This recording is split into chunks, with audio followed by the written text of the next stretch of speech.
ब्रह्मांड की विशालता की कल्पना करें।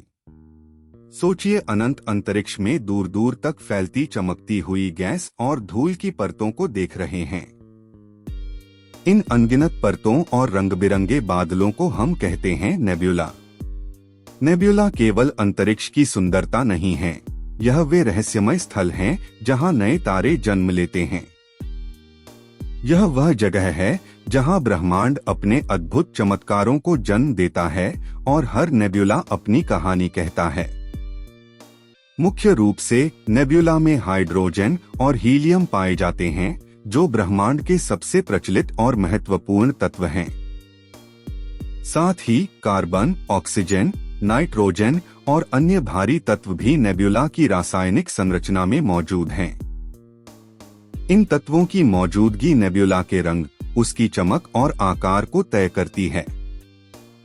कभी कभी ये नेब्यूला इतने विशाल होते हैं कि हमारी सौर प्रणाली कई बार उनके भीतर समा सकती है। नेब्यूला का जन्म ब्रह्मांड की पुरानी घटनाओं से जुड़ा है। जब कोई तारा अपने जीवन के अंतिम चरण में पहुंचता है, तो वह धीरे धीरे अपनी बाहरी परतों को अंतरिक्ष में छोड़ देता है। ये एक्सपेल्ड लेयर्स समय के साथ कॉन्डेंस होकर नेब्यूला का रूप ले लेती हैं। हाइड्रोजन एटॉम्स की फ्यूजन प्रक्रिया से नए तारे बनते हैं और यही प्रक्रिया नेब्यूला के भीतर लगातार चलती रहती है। इसीलिए इसे ब्रह्मांडीय स्टार फॉर्मिंग फैक्ट्री कहा जाता है। नेब्यूला के रंग और रूपरेखा उनके भीतर मौजूद तत्वों और आसपास के तारों की रोशनी पर निर्भर करते हैं। यदि नेब्यूला में आयोनाइज्ड गैस अधिक है, तो यह लाल या गुलाबी रंग में चमकता है। यदि यह पास के तारों की रोशनी को रिफ्लेक्ट करता है, तो नीला रंग दिखाई देता है। कभी कभी नेब्यूला इतना घना होता है कि हम इसे केवल सिलुएट के रूप में देख पाते हैं। इन तत्वों और उनकी घनता से ही नेब्यूला की सुंदरता और बनावट तय होती है। इतिहास में भी नेब्यूला का महत्व अत्यधिक है। 18वीं शताब्दी में वैज्ञानिकों ने पहली बार टेलीस्कोप्स की मदद से नेब्यूला का अध्ययन किया। शैप्ली और हबल जैसे वैज्ञानिकों ने नेब्यूला को क्लासिफाई किया और इसके संबंध को तारे और गैलेक्सीज से समझा। हबल टेलीस्कोप ने डिटेल्ड इमेजेस भेजे, जिनसे नेब्यूला की अंदर की संरचना और प्रक्रियाओं को देखा जा सकता है। इन ऑब्जर्वेशंस से स्पष्ट हुआ कि नेब्यूला केवल गैस का बादल नहीं, बल्कि ब्रह्मांडीय प्रक्रियाओं और तारों के जीवन का आधार है। नेब्यूला की एवोल्यूशन प्रक्रिया धीमी है। कुछ नेब्यूला, जैसे ओरियन नेब्यूला, लाखों वर्षों तक मौजूद रहते हैं। यह वही जगह है जहां मैं, संदीप, अनंत इन्फिनिट, अपने ऑब्जर्वेशंस और ब्रह्मांडीय समझ को आपके साथ साझा करता हूं, ताकि आप भी इस कॉस्मिक कहानी का हिस्सा बन सकें और महसूस कर सकें कि ब्रह्मांड कितना विशाल, रहस्यमय और जीवंत है। नेब्यूला केवल दृश्यात्मक सौंदर्य के लिए नहीं है।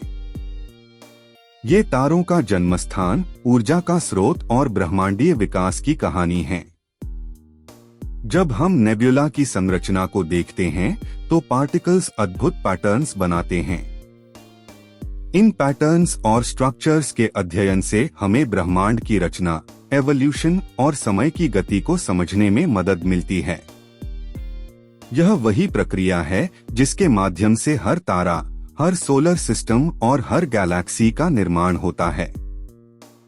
नेब्यूला को कई प्रकारों में विभाजित किया जा सकता है। मुख्य प्रकार हैं emission nebula, reflection nebula, dark nebula और प्लैनेटरी नेब्यूला। हर प्रकार का नेब्यूला अपनी रासायनिक संरचना, तारे के प्रभाव और प्रकाश पर प्रतिक्रिया के आधार पर अलग दिखाई देता है।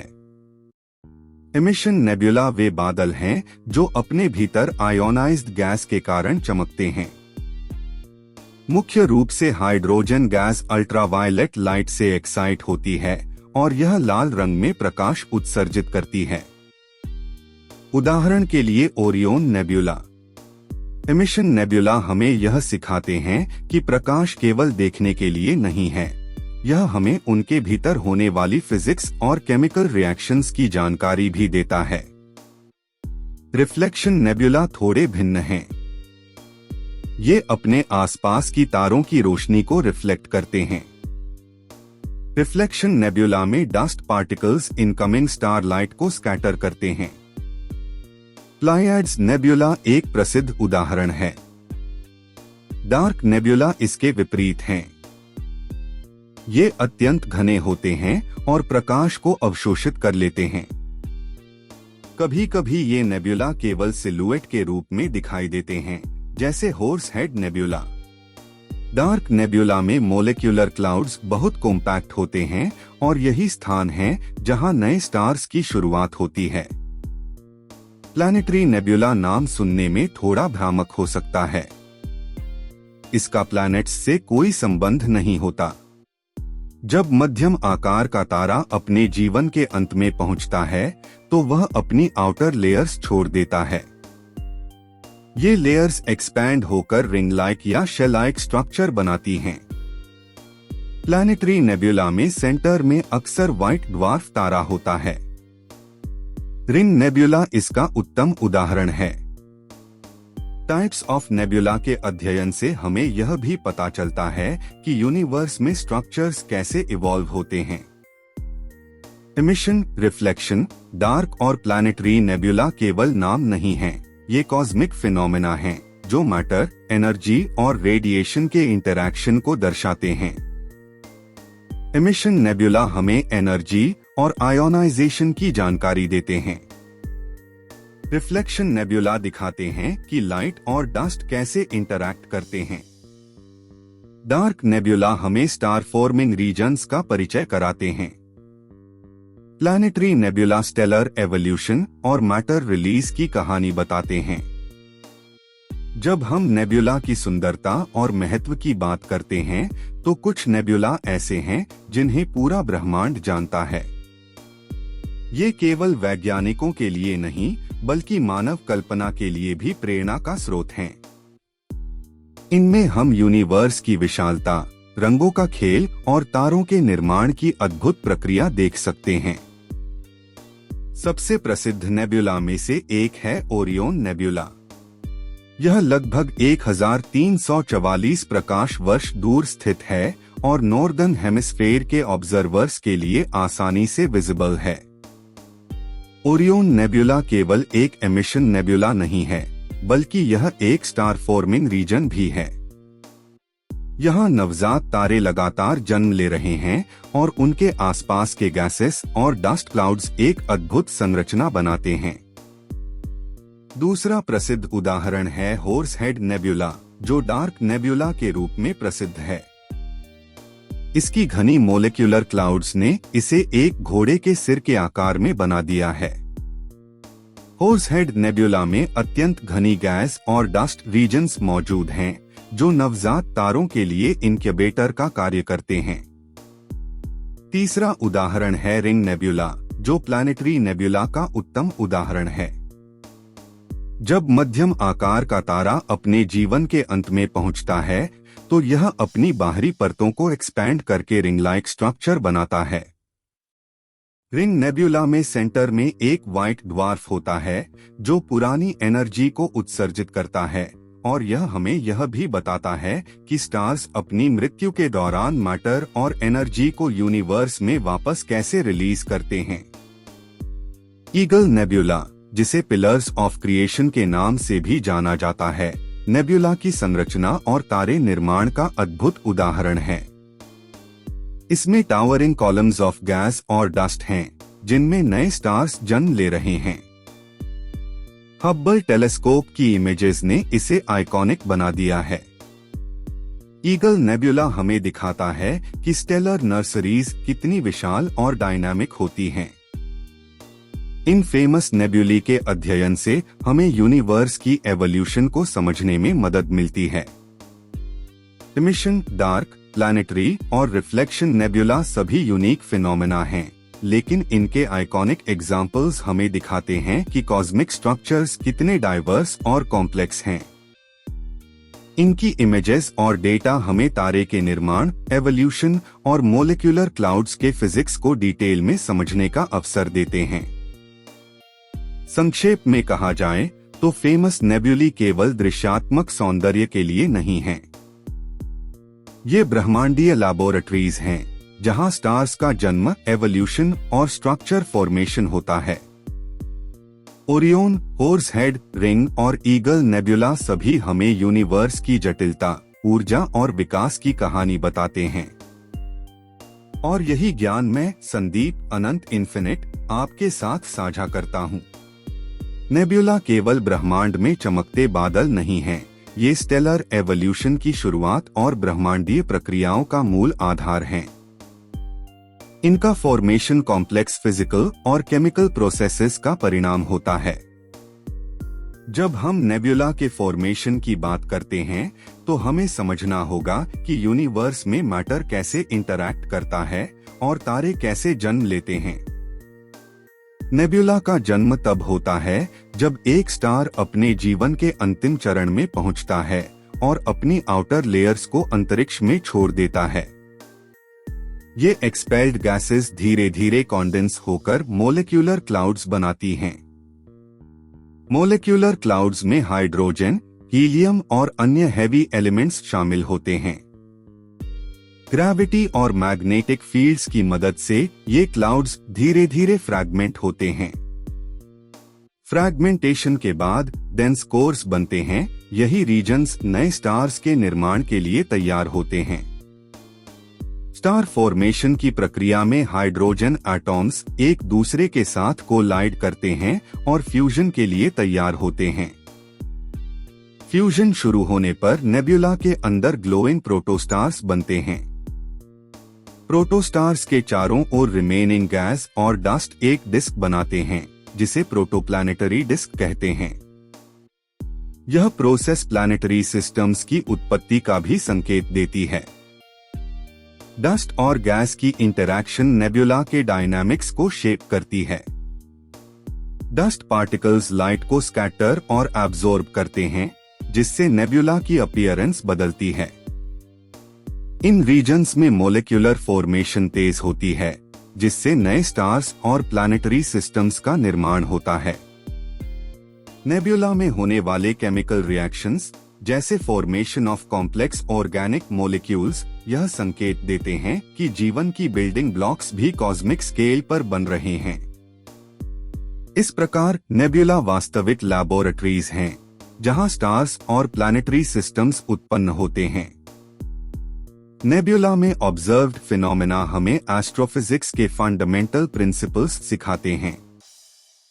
Gravitational collapse, radiation pressure, magnetic fields, turbulence, ये सभी प्रोसेसेस मिलकर नेब्यूला के एवोल्यूशन को निर्धारित करते हैं।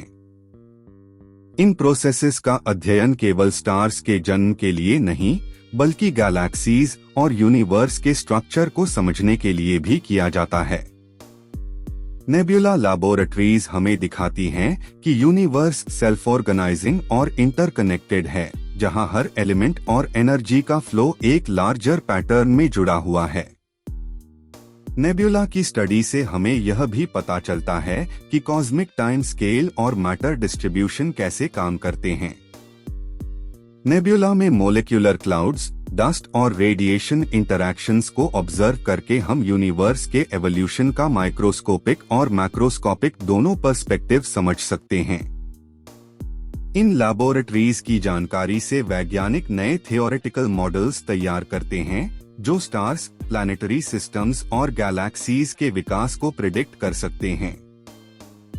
यह वही जानकारी है जिसे मैं, संदीप अनंत इन्फिनिट, आपके साथ साझा करता हूँ। संक्षेप में कहा जाए तो नेब्यूला वास्तविक कॉस्मिक लैबोरेटरीज हैं। ये स्टार्स और प्लैनेटरी सिस्टम्स के निर्माण का स्थल, केमिकल और फिजिकल इंटरैक्शंस का अरीना और यूनिवर्स के एवोल्यूशन की कहानी का स्रोत हैं। इन लैबोरेटरीज का अध्ययन हमें यह सिखाता है कि मैटर, एनर्जी और रेडिएशन किस प्रकार मिलकर यूनिवर्स की स्ट्रक्चर्स और फिनोमेना को शेप देते हैं। और यही ज्ञान मैं, संदीप अनंत इन्फिनिट, आपके साथ साझा करता हूँ। नेब्युला केवल तारे के जन्मस्थान नहीं हैं, ये ब्रह्मांडीय ज्ञान और ह्यूमन क्यूरियोसिटी के प्रतीक भी हैं। इनकी स्टडी से हम यूनिवर्स की स्ट्रक्चर, एवोल्यूशन और एनर्जी फ्लो को समझ सकते हैं। इम्पोर्टेंस और फ्यूचर स्टडी के संदर्भ में नेब्युला हमें यह बताती हैं कि क्यों ये एस्ट्रोफिजिक्स और स्पेस साइंस का केंद्र बने हुए हैं। इनका अध्ययन observational astronomy, theoretical models, simulations और फ्यूचर स्पेस मिशंस के लिए आधार तैयार करता है। नेब्युला के स्टडी से हमें स्टार्स और प्लैनेटरी सिस्टम्स के निर्माण के फंडामेंटल प्रिंसिपल्स का ज्ञान मिलता है। इमिशन, रिफ्लेक्शन, डार्क और प्लैनेटरी नेब्युला सभी हमें अलग अलग प्रोसेसेस के बारे में बताते हैं। इमिशन नेब्युला से हम आयोनाइजेशन और रेडिएशन डायनामिक्स सीखते हैं। रिफ्लेक्शन नेब्युला से लाइट स्कैटरिंग और डस्ट इंटरैक्शन समझ सकते हैं। Dark nebula star forming regions की इनसाइट्स देते हैं, जबकि planetary nebula stellar life cycle और मैटर रिसाइकलिंग का प्रमाण प्रदान करते हैं। फ्यूचर स्टडी के लिए मॉडर्न स्पेस मिशंस जैसे Hubble, James Webb space telescope और अन्य ग्राउंड बेस्ड टेलीस्कोप्स नेब्युला की गहनता और डायनामिक्स को ऑब्जर्व कर रहे हैं। इन ऑब्जर्वेशंस से हम यूनिवर्स में मैटर और एनर्जी की डिस्ट्रीब्यूशन, स्टार फॉर्मेशन रेट्स और गैलेक्टिक एवोल्यूशन को बेहतर तरीके से समझ सकते हैं। नेब्युला के एडवांस्ड स्पेक्ट्रोस्कोपिक स्टडीज हमें केमिकल कॉम्पोजिशन, टेम्परेचर, डेंसिटी और मोलिकुलर प्रोसेसेस का विस्तृत डेटा प्रदान करते हैं। संदीप अनंत इन्फिनिट के रूप में मैं इसे इस दृष्टि से देखता हूं कि नेब्युला केवल सुंदर बादल नहीं हैं, ये भविष्य की डिस्कवरीज और नॉलेज का स्रोत हैं। नेब्युला के अध्ययन का महत्व सिर्फ स्टार्स तक सीमित नहीं है। कॉम्प्लेक्स मॉलिक्यूल्स, डस्ट और ऑर्गेनिक कंपाउंड्स का फॉर्मेशन भी इन क्लाउड्स में होता है। यह डिस्कवरी हमें यह संकेत देती है कि लाइफ के बिल्डिंग ब्लॉक्स यूनिवर्स में वाइड स्प्रेड हैं। एस्ट्रोबायोलॉजी और प्लैनेटरी साइंस में नेब्युला की भूमिका अत्यंत महत्वपूर्ण है, क्योंकि ये हमें बताते हैं कि स्टार्स और प्लैनेट्स के निर्माण में केमिकल पाथवेज किस प्रकार कार्य करते हैं। नेब्युला की इम्पोर्टेंस केवल साइंस तक सीमित नहीं है। ये ह्यूमन इमेजिनेशन, क्यूरियोसिटी और एक्सप्लोरेशन स्पिरिट को भी प्रेरित करती हैं। फेमस नेब्युली की इमेजेस जैसे ओरियन, ईगल और रिंग नेब्युला ने मानव मन को सेंचुरीज से फैसिनेट किया है। साइंस और आर्ट दोनों में नेब्युला ने क्रिएटिविटी और डिस्कवरी को बढ़ावा दिया है। इनका स्टडी हमें यह सिखाता है कि यूनिवर्स में ऑब्जर्वेशन, रीजनिंग और एनालिसिस से नॉलेज का अनंत भंडार प्राप्त किया जा सकता है। संक्षेप में कहा जाए तो नेब्युला के इम्पोर्टेंस और फ्यूचर स्टडी हमें यूनिवर्स की स्ट्रक्चर, एवोल्यूशन और कॉस्मिक फिनोमेना को समझने का मार्ग दिखाते हैं। ये स्टार्स, गैलेक्सीज, मॉलिक्यूल्स और एनर्जी का इंटरप्ले दर्शाते हैं। फ्यूचर मिशंस और एडवांस्ड रिसर्च के माध्यम से हम नेब्युला की और गहरी समझ प्राप्त करेंगे। और यही ज्ञान मैं, संदीप अनंत इन्फिनिट, आपके साथ साझा करता हूं, ताकि आप भी ब्रह्मांडीय मिस्टरीज और कॉस्मिक एक्सप्लोरेशन में अपने ज्ञान को विस्तार दे सकें। यह समाप्त करता है हमारी सीरीज का फाइनल सेगमेंट, जिसमें हमने नेब्युला की पूरी कहानी, introduction, types, famous examples, formation, chemistry, cosmic laboratories और इम्पोर्टेंस विस्तार से समझा। हमारी यह अद्भुत यात्रा नेब्युला की दुनिया में यहीं समाप्त हो रही है। इस सीरीज में हमने जाना कि नेब्युला क्या हैं, उनके प्रकार, प्रसिद्ध नेब्युली, उनके फॉर्मेशन और लाइफ साइकिल, केमिस्ट्री और फिजिक्स और उनकी भूमिका एक कॉस्मिक लैबोरेटरी के रूप में। हमने यह भी समझा कि नेब्युला का अध्ययन यूनिवर्स के स्ट्रक्चर, एवोल्यूशन और स्टार्स के निर्माण की गहन समझ देता है। नेब्युला केवल विज्ञान की दृष्टि से महत्वपूर्ण नहीं है, बल्कि ये ह्यूमन क्यूरियोसिटी, इमेजिनेशन और एक्सप्लोरेशन स्पिरिट को भी प्रेरित करते हैं। इनके स्टडी से हमें यह पता चलता है कि यूनिवर्स में मैटर, एनर्जी और रेडिएशन कितने ऑर्गेनाइज्ड और इंटरकनेक्टेड हैं। हर नेब्यूला, चाहे वह ग्लोइंग, डार्क या प्लैनेटरी हो, हमें यह सिखाता है कि यूनिवर्स में स्ट्रक्चर और ब्यूटी एक साथ कोएग्जिस्ट करते हैं। आशा करता हूं कि इस सीरीज के माध्यम से आप भी नेब्यूला के रहस्यों, उनके विज्ञान और कॉस्मिक इंपॉर्टेंस को समझ पाए होंगे। साइंस, एक्सप्लोरेशन और इमेजिनेशन के इस अनंत सफर में आपके लिए यही संदेश है कि यूनिवर्स हमेशा नई डिस्कवरीज और मिस्ट्रीज से भरा हुआ है। हम सब, चाहे वह साइंटिस्ट हो या एंथुसियास्ट, इस अद्भुत ब्रह्मांडीय कहानी का हिस्सा बन सकते हैं। इस सीरीज के अंत में मैं, संदीप अनंत इन्फिनिट, आपका धन्यवाद करता हूं कि आपने मेरे साथ इस कॉस्मिक यात्रा में कदम रखा। याद रखें, यूनिवर्स की खोज कभी खत्म नहीं होती और नेब्यूला हमें हमेशा यह याद दिलाते हैं कि ब्रह्मांड कितना विशाल और रहस्यमय है। तो बने रहें क्यूरियस, एक्सप्लोर करते रहें और हमेशा ब्रह्मांड के अद्भुत रहस्यों की खोज में आगे बढ़ते रहें। धन्यवाद। आपका दिन शुभ रहे। Bye bye. अपना ख्याल रखें।